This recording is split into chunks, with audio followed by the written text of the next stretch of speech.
A quick note that we are recording and that the recording will be published on our YouTube channel, History at Newcastle. I'd like to begin by acknowledging the traditional custodians of the land, wherever you may be located, and to pay my respects to elders past, present, and emerging, and in particular to the Pamalong clan of the Awabakal people of the land on which the Callaghan campus resides and where we in the room are located today. Our presenter today, Sebastian Meredith, is a PhD candidate and sessional academic here at the University of Newcastle. His recently submitted PhD thesis examines the ways in which the European Union and its constituent countries have approached the complex process of integrating diverse economies and national identities. He has published an article on this theme in East European Politics and Societies, as well as co-authoring a chapter, currently under review, that examines the history of anti-Turkism in Bulgaria since the 1870s. He is currently researching an axis of difference in European identification revealed by attitudes towards LGBT-oriented policy making throughout the year. I believe that's been submitted. That's also currently under review. His paper today draws on his thesis and is titled EU Enlargement and the Troubles of Integration. Sebastian, over to you. Okay. This presentation relates to my PhD thesis, which I've just submitted last month. That's very exciting for me. Basically, I've tried to condense the overall vision of my thesis into a sort of relatively short presentation. Aimed for about 20 minutes, but I'll probably go over. We'll see. You've got plenty of time. Okay. Keep to 20. My thesis, EU Enlargement and the Troubles of Integration, looks at the period of virtually uncontested EU dominance on the European continent between 1989, the end of the Cold War, and 2022, the beginning of Russia's full military invasion of Ukraine. It investigates the relationship between the powerful economic core of Western Europe and the transitional satellite states of East Central Europe.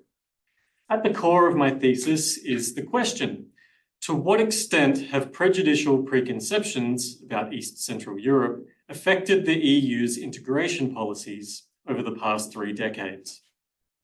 I agonized quite a bit about which part of the thesis demonstrated this overall purpose most concisely, and I settled upon my examination of the 4th round of enlargement, which welcomed Austria, Finland, and Sweden into the EU in 1995.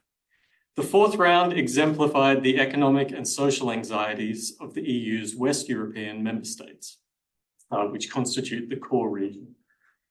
I'm going to briefly outline my approach, and then we can jump right into the 4th round and see what makes it such an emblematic historical moment for the EU. I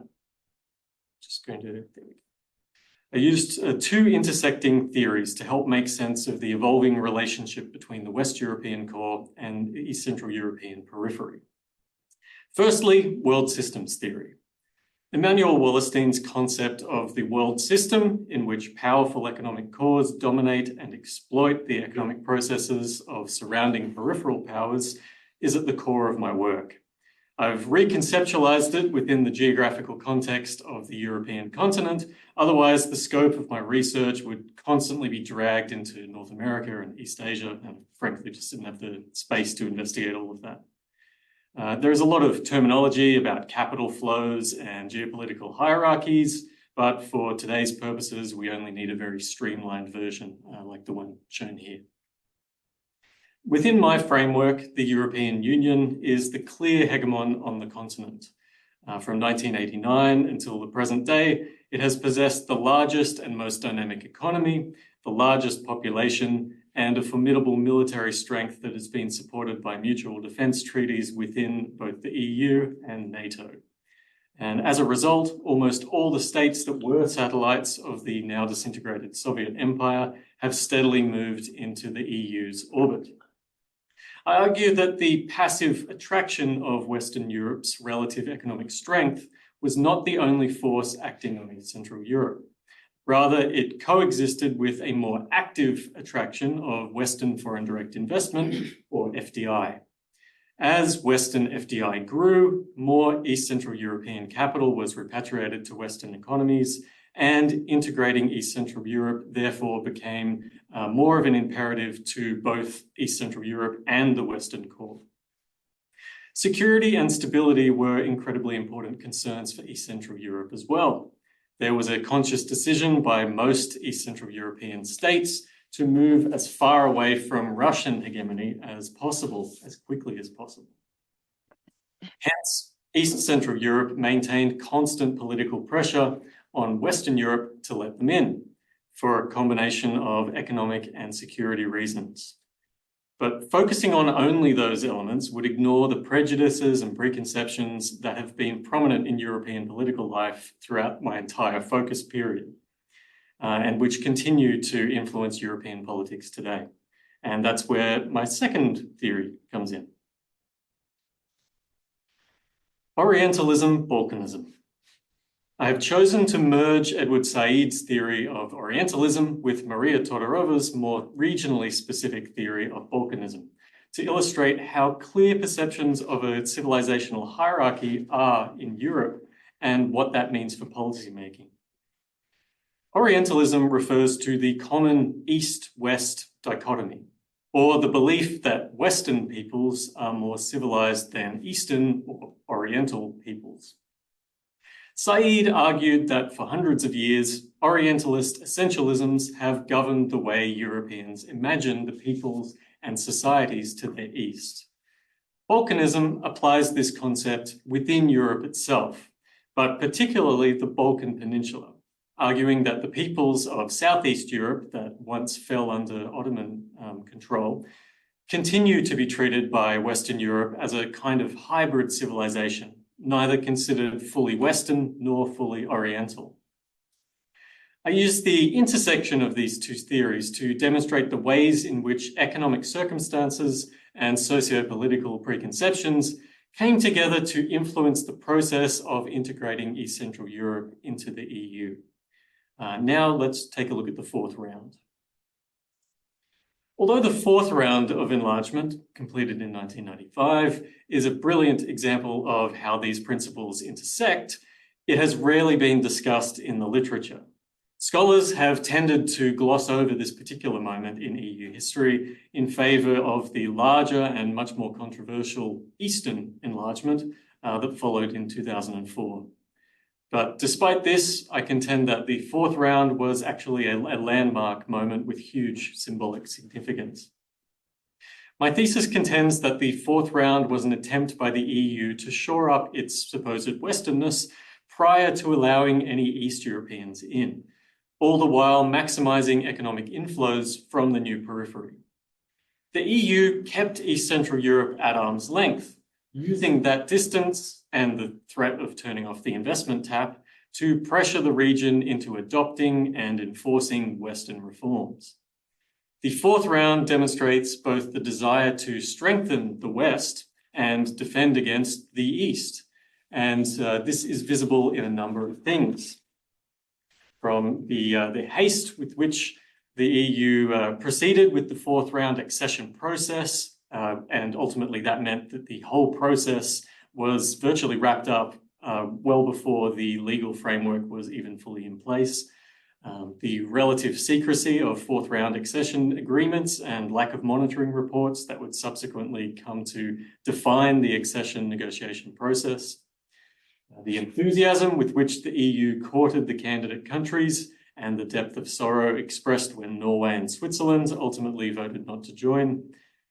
The EU's expressed desire to set a seal on our union, including all of the rules and norms of membership prior to allowing any East Europeans in. And finally, the fact that East Central Europe would subsequently experience exactly the opposite in their very protracted preparations for the 2004 fifth round.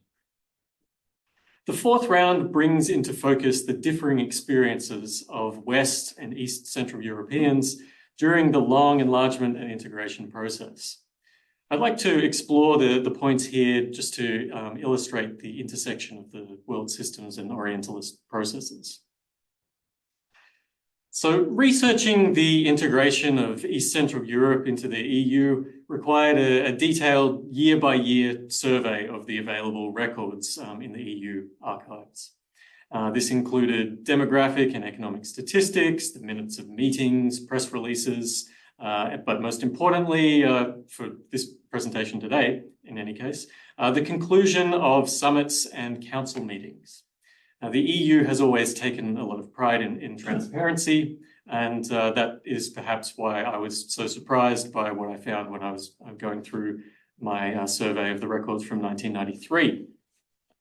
I came across the press release from the 1669th council meeting in June of 1993, which, as you can see there from the image, looks like a very exciting document. And this statement was the point at which the EU revealed that the Council had been meeting regularly with the ministers of Finland, Sweden, Austria, and Norway. And official accession negotiations had already begun in February of that year.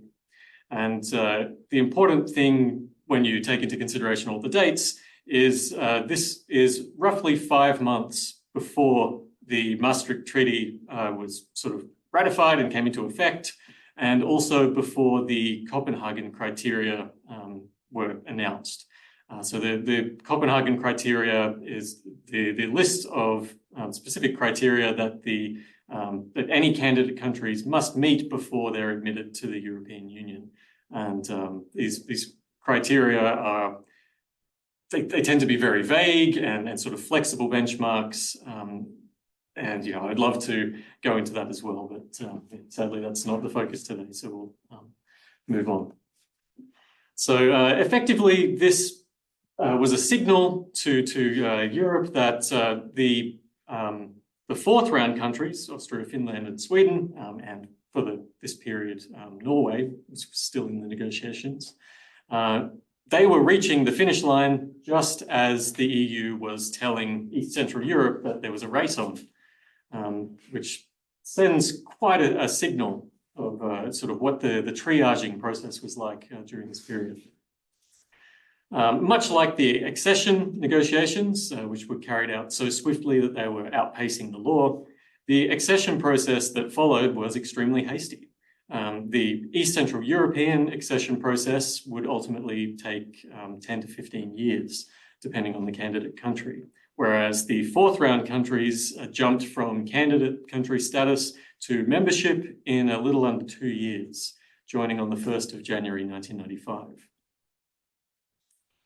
And certainly there were legitimate political and economic concerns associated with welcoming the post-communist countries of East Central Europe into the Union. The political and economic structures of East Central Europe were not ready to be merged with the EU framework in 1993. Nonetheless, I'd like to sort of examine how this triaging process reflected concerns about European identity, or how different European peoples were and are considered to be. And I'll start with East Central Europe. So scholarship on Orientalism and Balkanism has often drawn attention to the ways in which European peoples outside of Western Europe view their own and neighbouring countries' relative positions on the civilizational hierarchy. In the context of the Balkan Peninsula, Maria Todorova argued that every country, regardless its geographical position, considers its neighbours, who are often its rivals, to be more Eastern. She mapped out the situation as so. A Serb is an Easterner to a Slovene, but a Bosnian would be an Easterner to the Serb, although geographically situated to the west. The same applies to the Albanians, who, situated in the Western Balkans, are perceived as easternmost by the rest of the Balkan nations. Greece, because of its unique status within the European Union, is not considered Eastern by its neighbours in the Balkans, although it occupies the role of the Easterner within the European institutional framework. Within the context of EU enlargement, a similar phenomenon became apparent, in which East Central European countries each argued passionately for their own position as a Western and European country, while sometimes throwing other countries under the proverbial bus in the process. The leaders of Poland and Hungary asserted their right from 1989, that they were simply Westerners returning to Europe. And this sentiment was actually granted a degree of universal legitimacy by the EU decision to prioritise the development aid to those two countries specifically. That is the origin of the FAIR program, which is an acronym for Poland and Hungary Assistance for Restructuring Their Economies. Even though the program would subsequently be expanded to all of the East Central European candidates, the name would stick. Perhaps the single best example of internalized Orientalism came from an interview given by a former Czechoslovak and subsequently Czech President Václav Havel in October 1994. By this time, the East Central European candidate countries were beginning their official accession negotiations with the EU. Havel, a figure upheld in the West as a champion of liberal democracy and a true Central European, as opposed to an Eastern one, mounted a case for prioritizing Central Europe over Eastern Europe in the enlargement process, and especially prioritizing Central Europe over the Balkans. He drew pretty unambiguous lines through the geography, stating, the Czech Republic, Hungary, Poland, and Slovakia, and Austria and Slovenia as well, clearly belong to the Western sphere of European civilization. They espouse its values and draw on the same traditions.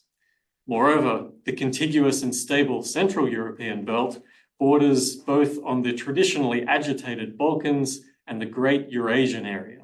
And that Eurasian area includes the former Soviet Union. To Havel, the Western Slavic peoples from Poland down to Slovenia were true Europeans, distinct from the barbaric Eurasian peoples to the east, particularly of the former Soviet Union, who were considered by Poland, Hungary, and Czech Republic and Slovakia to have imposed a sort of alien barbaric Easternness upon them in the form of communism. And this particular opinion was not unique to Havel. It was, in fact, so broadly held in Europe that the French political scientist Jacques Rupnik published a paper about it only a month after Havel's interview, describing it as the Habsburg factor. According to Rupnik, any country which once fell wholly or partially within the historical Habsburg Empire is generally considered to be more Western and civilized than neighboring countries. But there's sadly not too much time to dwell on that. We must instead keep the concept in mind as we turn to the EU's position in this process. The European Commission from 1989 was extremely concerned about the effect that emerging Eastern liberal democracies might have upon the Western character of the EU. In 1991 and again in 1993, Commission President Delors gave statements expressing the Commission's belief that the Union could not enlarge effectively until its existing member states were better integrated. In the 1993 statement, he expressed support for the fourth round countries' swift accession, but he reiterated that any further enlargement after the fourth round could only come once the Union was better prepared. Essentially, the Delors Commission perceived the Union's future role on the continent as a much larger political and economic actor. It was optimistic that enlargement was theoretically achievable right across the continent. Nonetheless, it was playing a highly defensive game, insisting that existing structures and norms needed to be protected and insulated from Eastern influence. This is also a good time to consider the world system's undercurrent complicating matters. By 1993, an immense amount of West European FDI had entered East Central Europe. East European governments were, quite fairly, in many respects, able to point to the expansion of Western firms as a positive process of integration. Wages were going up, production was becoming more efficient, and the real cost of consumer goods was gradually coming down after the initial horrors of hyperinflation, particularly in Poland. It's important to remember that this wasn't charity, however. Every cent given in development aid needed to be attached to a transparent and EU-approved project before the funding was unlocked. Funds were conditional on reshaping East Central European society into a place where West Europeans could do business. And do business they did. Every dollar invested was done so with an expectation of substantial medium to long-term economic return.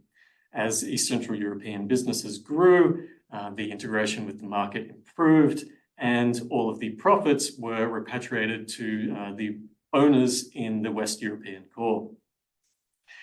Essentially, a conflict emerged between the desire to rapidly expand and capitalize on the growing Eastern market and the desire to limit equally extensive integration of that Eastern market into the EU's political framework.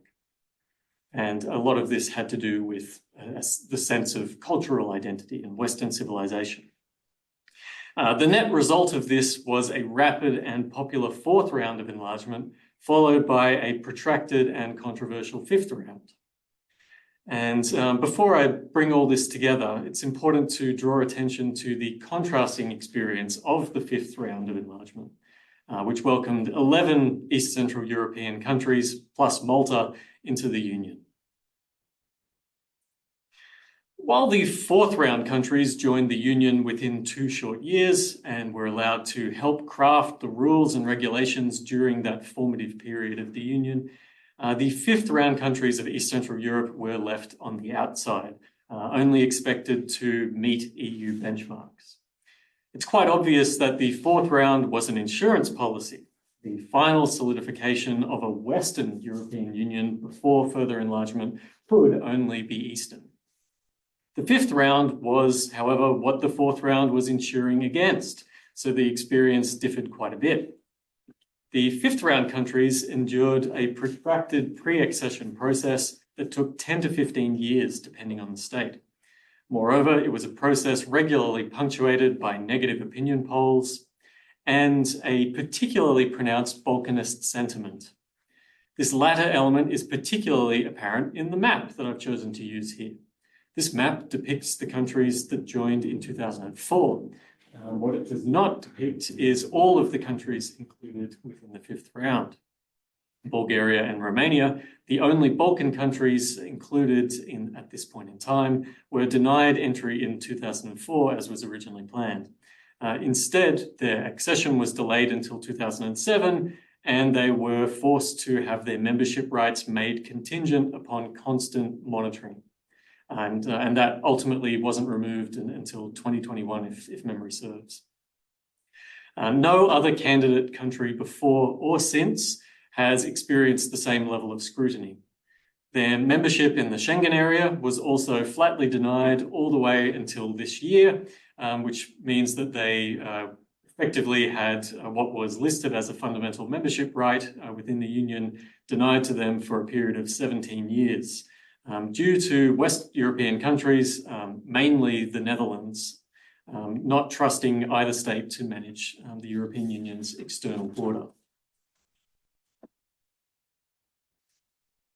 And I found it very telling that there's contemporaneous literature on the fifth round that actually describes the accession negotiations as a war of attrition. This supposed war was between an EU-15 core that wanted to force as many reforms as possible upon a supposedly backwards East Central Europe, while the power imbalance between core and periphery was maximized. And East Central Europe, on the other hand, that wanted to do the bare minimum possible to enter the Union, knowing that it would ultimately be politically untenable for the Union to delay forever. The fourth round stands out as an incredible contrasting moment with this later attritional approach to enlargement.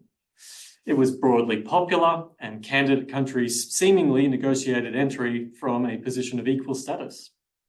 The EU-15 status as an even stronger world systems core on the continent after the fourth round granted them substantial power throughout every enlargement negotiation since. Their conditional investment in East Central Europe, combined with the promise of future membership, maintained constant pressure on East Central Europe to reform. It also, however, seemingly confirmed in the West European consciousness the preconception of the backwards Easterner, unready to function as an equal partner. This, by the way, is something that the European Commission has since acknowledged as a fault within the process. This placed a constraint on the extent to which East Central Europe were allowed to integrate with what was formerly a Western European Union, even after the fifth round. The fourth round was not only the new union's demonstration of the processes of enlargement that had just been legally codified, it was also a final solution of Western Europeanness before the only possibility left was an Eastern enlargement. It signaled to East Central Europe the kind of state that was acceptable within Europe proper. Furthermore, the documentary evidence suggests a deep existential fear that allowing such people into the Union might change its nature irreparably.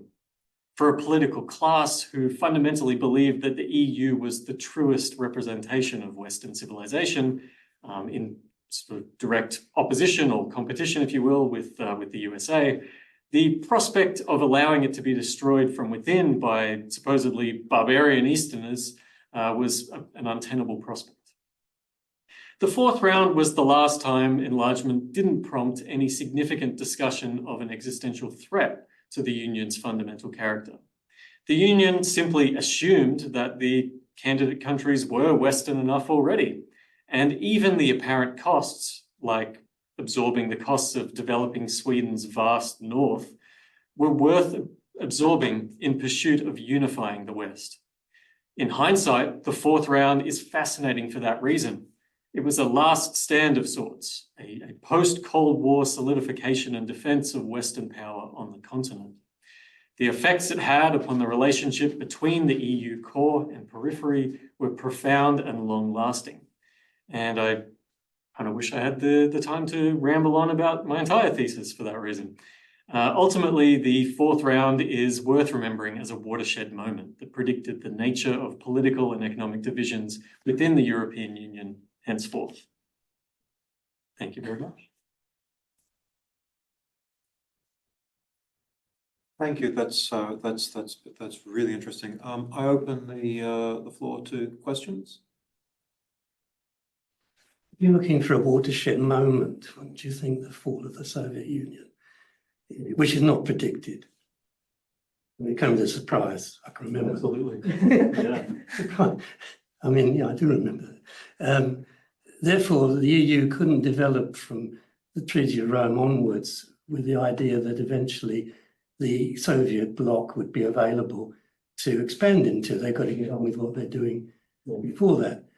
And when you look at the fourth enlargement, what it's doing is bringing together the Treaty of Rome 6 and the EFTA 6. So they're quite already sort of in that sphere because they were part of EFTA. They've had trading relationship, investment relationship for a long time. The Soviet bloc is completely different economy. I mean, it's centralized collective agriculture. These are enormous problems, but they don't know that they're going to have to do this until the fall of the Soviet Union in 1990.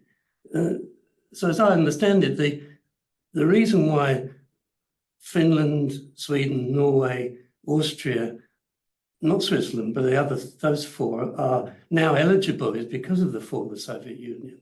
Yes. The Soviet Union has said we will not accept these countries joining the EU, even though they're not part of the Warsaw Pact or anything like that. And they weren't going to go to war with the Soviet Union over that. But once that was no longer the case, they wouldn't intervene, and then they weren't able to intervene after 1990. Then those countries were necessarily first off the rank. I mean, they're the ones that they already knew. Well, I mean, I do have a difficulty with the idea that the Western European countries regarded Finland and Sweden, possibly not Austria, but the Scandinavian countries as Balkan or Eastern barbarians. No, that's sort of not specifically what I'm saying. So I absolutely agree with you that 1989 was the ultimate sort of watershed moment in this process. It's why my entire thesis period begins in 1989. And I've devoted an entire chapter to looking into the economic differences between those regions and sort of outlining why that is such a significant element.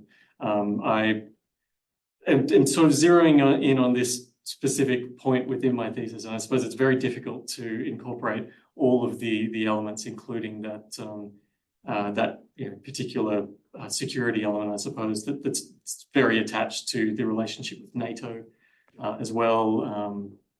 Finland was the most contentious, and sort of right up until the invasion of Ukraine continued to be very contentious with regard to NATO. Yes, I absolutely agree with all of that economic component. The part that I wanted to draw attention to specifically, that I don't think has received attention in scholarship, is the more sort of Orientalist view, looking specifically on the sort of the fifth round countries by comparison.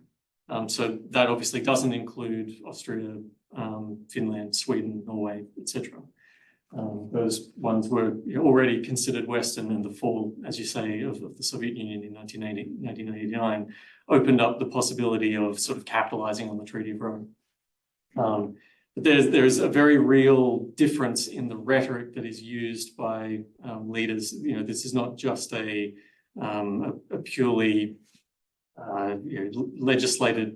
pre-legislated process, I suppose, if we think of it that way.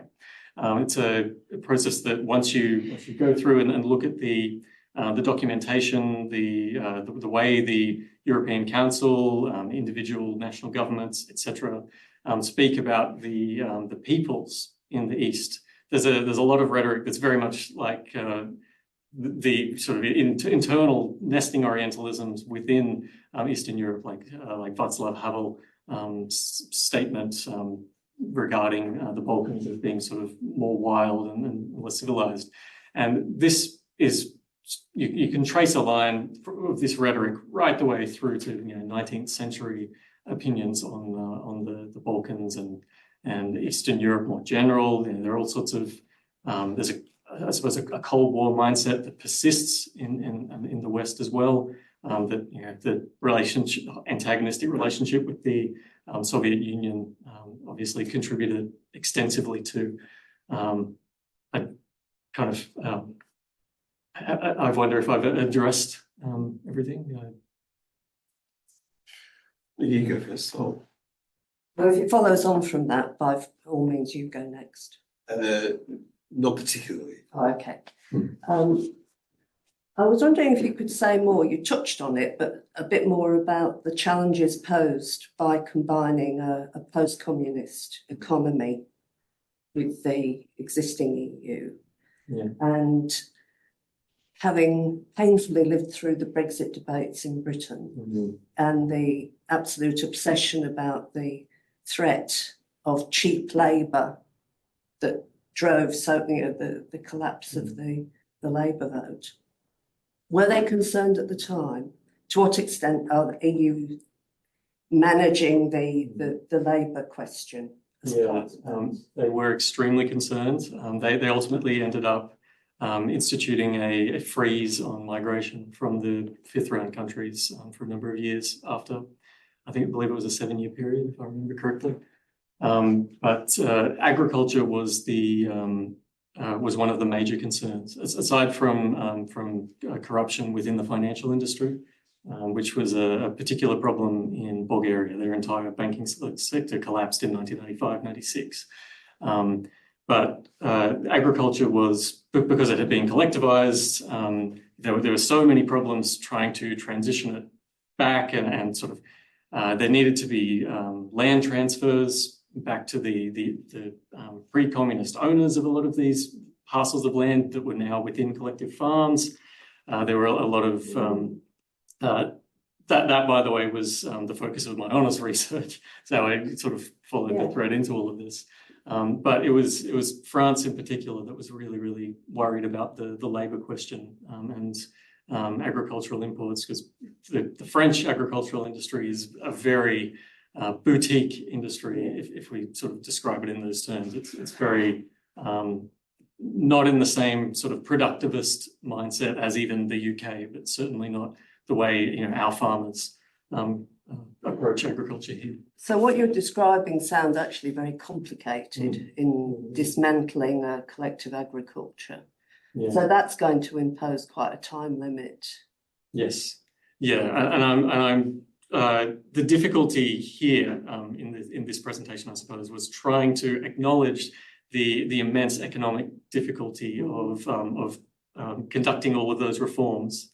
And really, one of the Copenhagen criteria, the one that matters to this process anyway, is the need for the existing member states to believe that the candidate countries are capable of operating competitively within the market. And fundamentally, as long as they recognize that the economic structures in the candidate countries have been reformed and those reforms are being enforced, they are allowed in and to compete. There are, after accession, there are some initial constraints placed upon them before the Eurozone is extended to include them, for example. But that sort of process of reform, it didn't necessarily take as long for, Bulgaria and Romania were on paper sort of as well reformed as the rest of the states who joined in 2004. And it was really, if you look at the monitoring reports that were imposed upon them for the next, I believe, 15 years afterwards, they sort of consistently are saying, they've seen wonderful improvements in these areas, blah, blah, blah. Where there were the occasional mention of organised crime not being effectively policed, but there were very few criticisms that would seemingly keep them out of the Union or out of the Schengen area, and out of the Eurozone.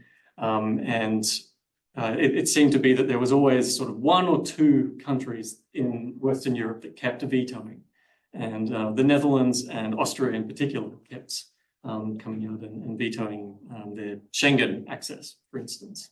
And that was right up until the contentious negotiations finally went in Bulgaria and Romania's favour, I believe January of this year. Did that address the question sufficiently? So this sort of follows on from what you've both said, and I can see this is enormously complicated. You've used this theory of Orientalism-Balkanism as an overarching theory. Is it the same, though, for every Western European country? Does this kind of stereotypical prejudice towards Easterners exist as a commonality throughout, or are there variations within countries? And then we come to this question of the enormous political economic reforms that have to be introduced into these countries before they can be considered acceptable to come into the fold, so to speak. And I'm imagining that it's not just a question of these stereotypes or prejudices that exist, but these technical issues that have to be resolved before they can come in, and which are going to take much longer than, Sweden's already sort of integrated anyway, so is Austria in terms of politics and economics and so on. So there's also that sort of question, the political question as well, because I guess there's a bit of mistrust about whether these former Soviet countries can actually become, truly democratic within such a short period of time. And then I've got two other questions, if you like. And parallel to that is NATO. And there's negotiations going on with NATO at the same time, and these countries are going to be brought into NATO. So you've got this Western Europeanization of former Soviet bloc, its integration into NATO. And the third question is, well, Russia's obviously a bit miffed by all of this. Yeah, and that is an element of my thesis that I didn't have the time to squeeze into this, the Russian angle of That's for the book. yeah. And the Ukrainian angle as well. So consistently, every enlargement round coincided with some kind of mass protest or revolutionary movement in Ukraine, whether that was the Orange Revolution or Euromaidan. But I believe, to go back to the first part, Sorry, I guess I'm just wondering to what extent, which way is heavier, the sort of the prejudice or the technical issues, or I think that initially the technical issues have a hell of a lot more weight, and for very good reason. But I think as time goes on, the opposition, I suppose, that Westerners have to incorporating the East European countries hold less water, I suppose. The reforms have been much more effective, particularly in Poland. Poland and Slovakia, their economies have grown enormously by 1998 even. And they've essentially, the Visegrad countries in particular have on paper met all of the requirements of entry by 1998, 1999, and still need another 5 years. And there's prejudice towards them. It definitely varies between states. So Spain and Portugal show virtually none. They're consistently supportive of even Bulgaria and Romania joining the Union. Spain sponsors Bulgaria's bid, whereas Britain is sort of neutral in a lot of the enlargements, but it's sort of errs on the side of caution. France and Germany tend to be much more opposed. They're much more, generally, the more invested an existing member state is in the belief that the EU represents Europe, the more they're opposed to enlarging that definition, the geographical limits, I suppose. And then NATO in all of that. Did you touch on it at all? I can't really, I don't go into it in any detail, but I do acknowledge where it's significant to do so. Bulgaria, I believe Bulgaria and Romania entered NATO in 2003, a year before the fifth round, and 4 years before they're ultimately allowed into the European Union, which does illustrate the immense security imperative that is going on all the way across East Central Europe. The fear of Russia, which I think in Bulgaria's case is a little bit ironic considering how close they were to the Soviet state compared with the other Warsaw Pact countries. But there is definitely a sense that these are a collection of countries very, very desperate to transition as rapidly as they can and secure the security arrangements as quickly as they possibly can as well. I might jump in at this point, and I'm wondering what, in a sense, the purpose of the fourth round is, right? I mean, I totally accept that one of the things it's doing is it's integrating states that have been close, that is perceived to be close, that are potential markets that have been kept out because of the threat of the Soviet Union. But I'm wondering what it does in terms of demographics, because the principles of the European Union are partly on the weight of country, on the weight of one country, one vote at certain levels of its structure, but also at other levels, such as the European Parliament, it's a far more proportionate to population influence. And I'm struck by the extent to which Europe was genuinely disappointed not to get Switzerland and not to get Norway. I like chocolate and salmon as much as the next person, not together perhaps, but individually. But Is this being driven by these are important markets or important sources of investment, or is it being driven by bolstering the demographics of the West, or what's going on here? I think that both are very important. With any sort of geopolitical process, money is a very important concern. And Switzerland was far and away the best developed economy, would have been the far and away the most lucrative per capita acquisition that the EU could have had. So it is to an extent understandable. There is also a sort of cultural language attachment as well with Germany and France in particular. And as soon as Switzerland rejected that, it was Austria that emerged as the new poster child. The Austrian economy had a lot of similarities to the Swiss economy, and was able to boast a very close historic relationship with Germany that helped it out. In a political sense, it was also very, very important that if Switzerland and Norway had joined, the entire bloc of the fourth round would have had roughly this exact same political representation as the Visegrad countries, so the Czech Republic, Slovakia, Poland, and Hungary. With Norway and Sweden gone, that's effectively Poland able. It's really just the Czech Republic, Hungary, and Slovakia that are sort of cancelled out, if you will. But it's still a very important political bloc that you can potentially negate when they're at a very formative stage in the Union. I think that the Union, particularly around the time of the Maastricht Treaty, is very concerned about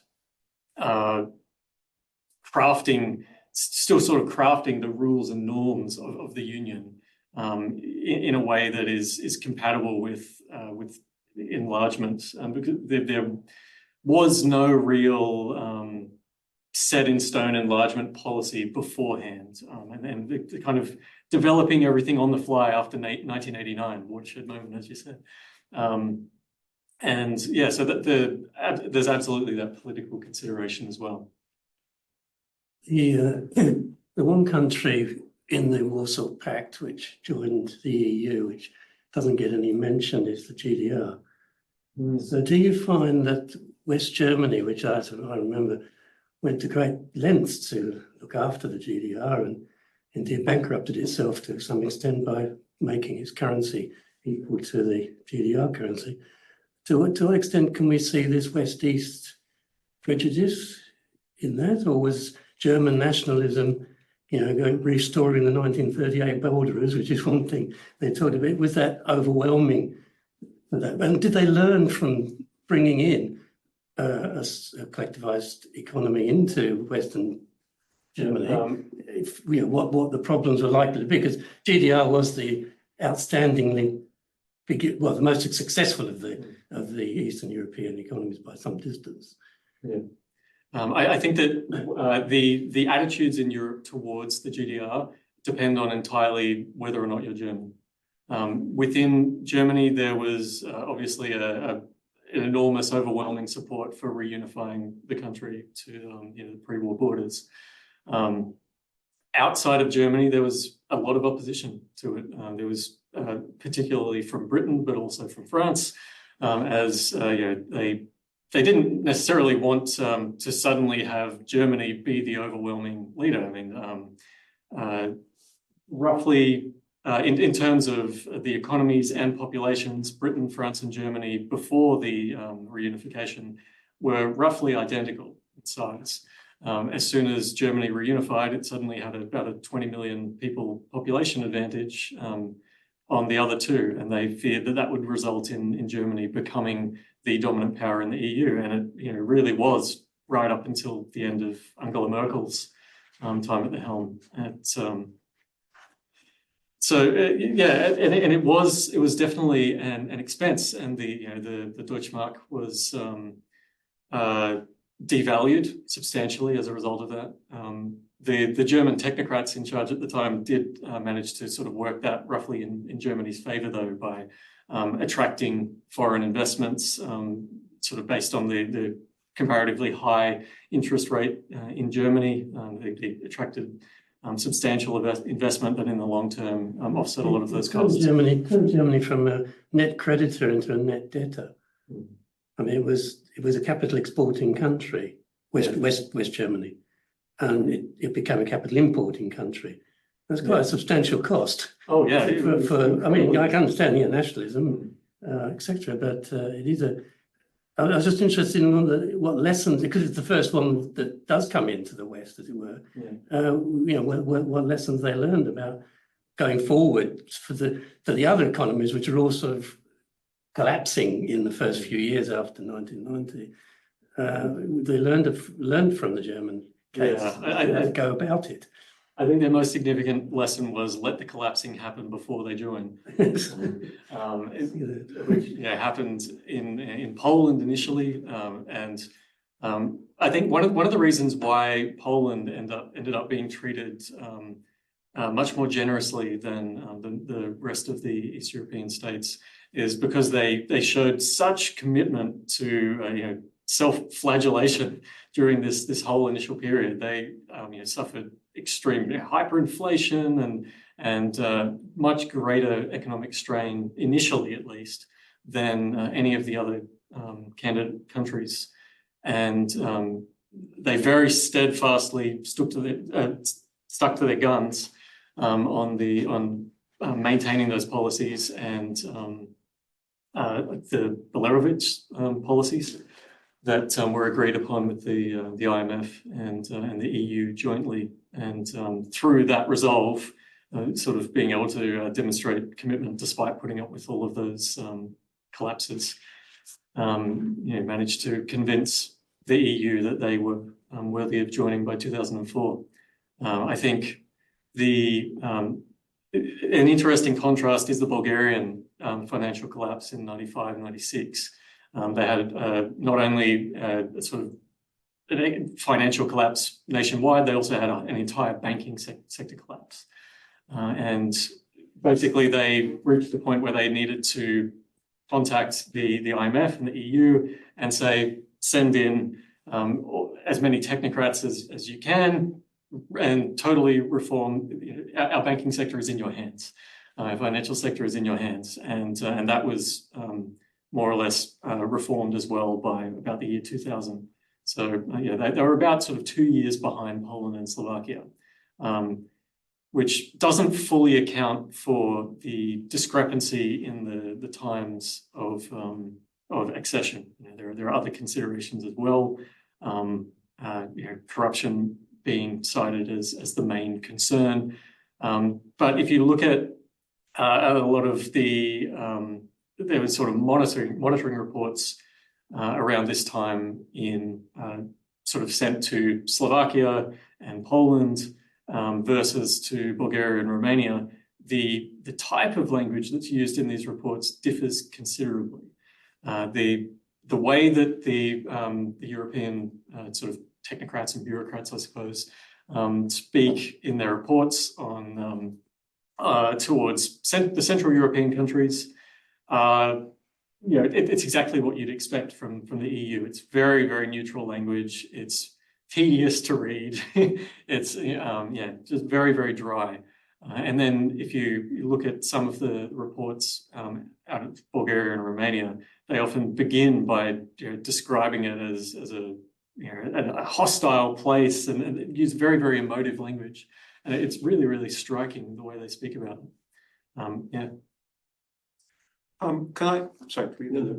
Can I jump in on that different treatment issue and ask a question about the Habsburg factor, which I think is really interesting, but I wonder sometimes whether it's used as as an after the fact justification. So I think absolutely with the countries that are considered to be, good countries, they point to look shared Habsburg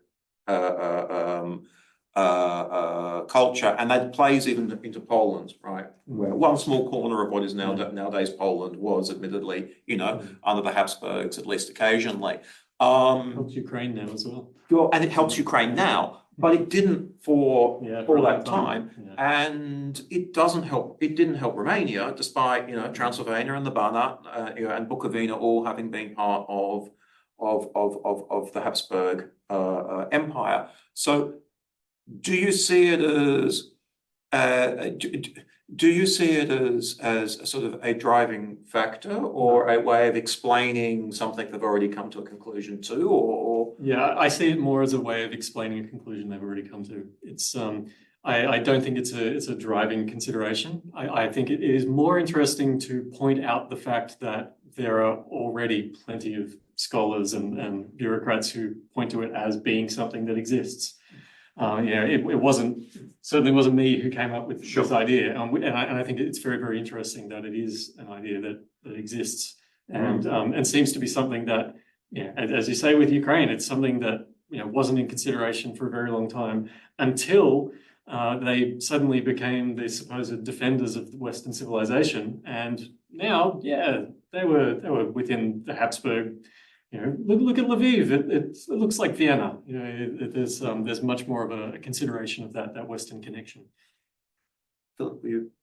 No, I was thinking, in the middle of all of this, of course, is the Syrian civil war and the enormous refugee influx, and the role that may have played on the minds of Western European countries about security and immigration and the other sort of pouring across the borders. Does that come into play at all? Or?